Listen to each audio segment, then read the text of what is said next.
The Golden State Warriors' 2024-25 NBA season concluded with the 121-110 loss to the Minnesota Timberwolves in Game 5 of the Western Conference semifinals.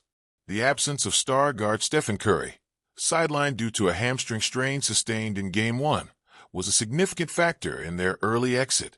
Despite the disappointment, the emergence of young talents like Brandin Podziemski and Jonathan Kuminga offers a hopeful outlook for the future.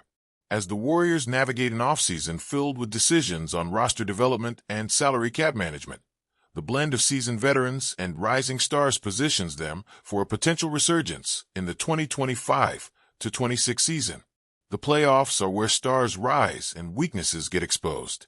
Every defeated team leaves behind stories of promise and failure, the players who stand at the crossroads of potential and uncertainty. We're not here to dwell on the heartbreak of a postseason exit, but to sift through the aftermath, piecing together what it means for fantasy rosters and spotlighting the players who deserve your attention.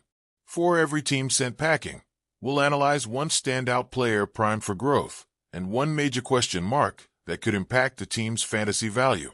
The NBA offseason is already shaping up to be a drama-filled, rumor-laden affair. This is all about understanding what's next, not just for the teams themselves, but for the fantasy basketball managers who are getting a pulse ahead of the 2025-26 season. The Warriors' mid-season acquisition of Jimmy Butler ignited excitement for a possible championship pursuit. When both Butler and Stephen Curry shared the court, Golden State posted a dominant 23-7 record, showcasing the peak of what could have been a lethal duo.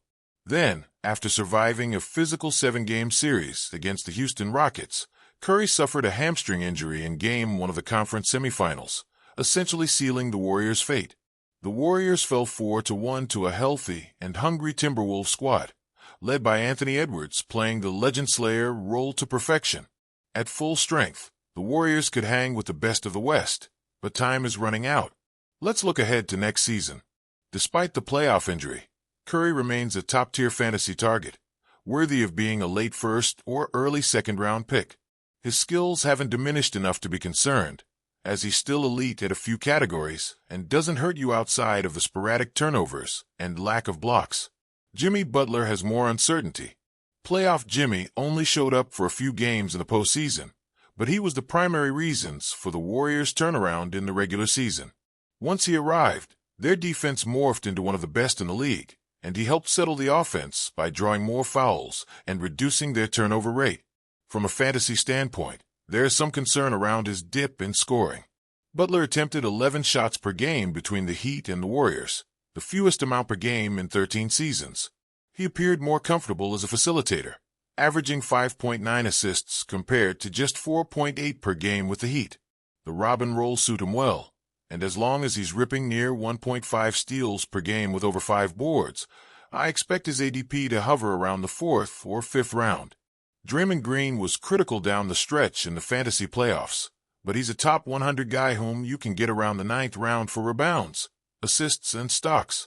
Brandin Podziemski has some appeal in the later rounds, but consistency remains his fault. Moses Moody is also etched in as a starter, so keep an eye out for his offseason development. Buddy Hield is a three-point specialist who can be picked up on waivers during the season. It feels like Kuminga's been in Steve Kerr's doghouse since he was taken 7th overall in the 2021 NBA draft. The now 22-year-old has flashed his potential as an explosive, slashing wing throughout his tenure with the Warriors. Even in the playoffs, he came alive in the conference semifinals with Curry in street clothes and averaged 20.3 points, 3.0 rebounds, 1.2 assists, and 1.2 stocks per game in 27 minutes off the bench. The downside is that J.K. never earned a steady spot in the rotation. The reasons varied, but he voiced his displeasure with his lack of minutes several times. He can score, but his game hasn't translated well to fantasy or real life. Now is the time for Golden State to pay him or let him go. Given Green's energy in the Warriors' post-game presser after Game 5, J.K. is out of there, and rightfully so. He should be able to prove himself in a setting where he's not getting DNPs. He's talented, and this environment didn't fit his style of play. We'll see where he ends up, but no matter what team he goes to, remember, He's yet to finish higher than 170th in 9-cat leagues. Get younger. A frontcourt addition who can stretch the floor on offense or handle rim protection on the defensive end is a glaring need. An unrestricted free agent like Miles Turner is an ideal fit if the Dubs can make the money work.